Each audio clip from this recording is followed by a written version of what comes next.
Can you smoke a turkey from frozen? And why would you want to? Well, maybe you forgot to defrost your turkey, or maybe you just need to buy a frozen turkey and cook it right away. So today we're gonna see if we can smoke a turkey from frozen with science, smoke, and a healthy dose of bad decisions. I'm starting with a frozen 18-pound butterball turkey. It's stuffed solid as a rock and even has one of those little moisture pads frozen to its neck that I couldn't remove, so I cut as much of it off as I could, and we'll just have to hope the rest of it doesn't burn in the smoker. I tried to season the turkey with some Let's Go general purpose barbecue rub, but it didn't work. It just bounced right off, so the turkey is going to have to go into the smoker naked, at least to start. Onto the pellet smoker it goes, bottom rack for now because it won't fit up top. I'm running smoking pecan pellets for this cook. They are the smokiest pellets on the market. Trust me, I have tested a lot of different pellets. These are hands down the smokiest, and here's the science behind it. Because these are made of 100% pecan shells, not wood, they have a high lignin content, and lignin is the stuff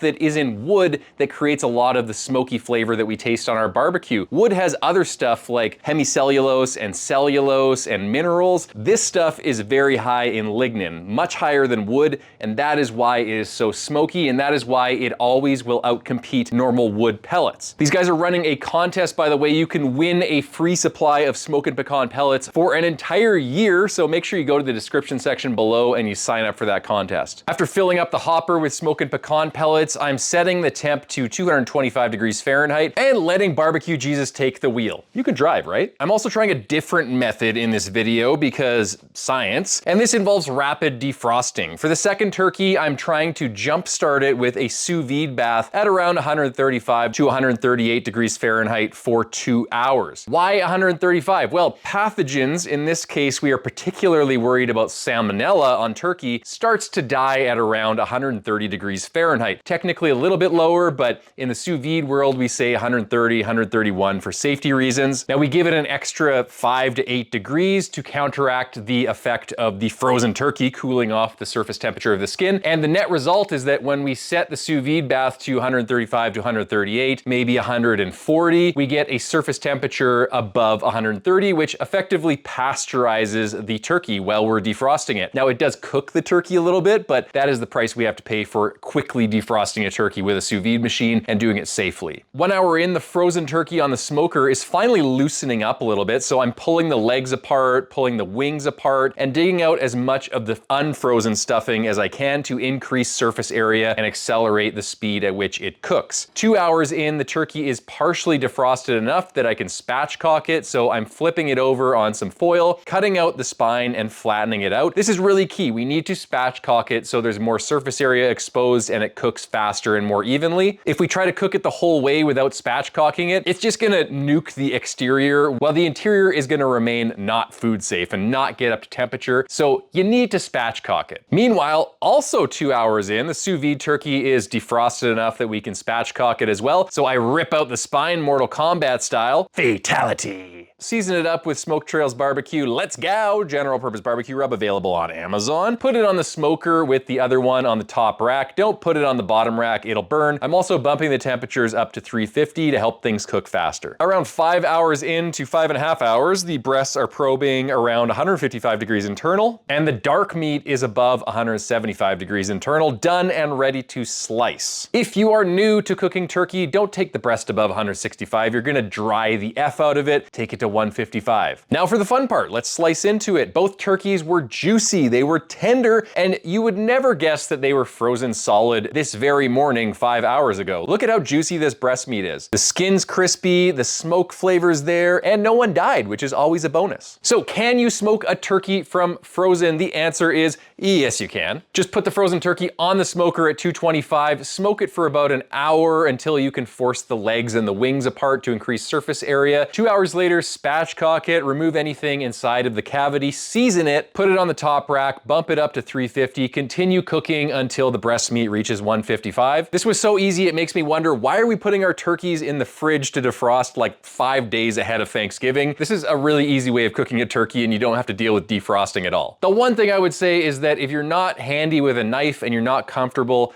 removing the spine of a turkey without cutting yourself. Maybe try using some kitchen shears or garden shears to cut it out. But that is the only real skill you need to cook a turkey under 5 hours from frozen. You just gotta spatchcock it. So if you're brave, or if you forgot that Thanksgiving dinner was today, then this method is for you. Until next time, happy smoking.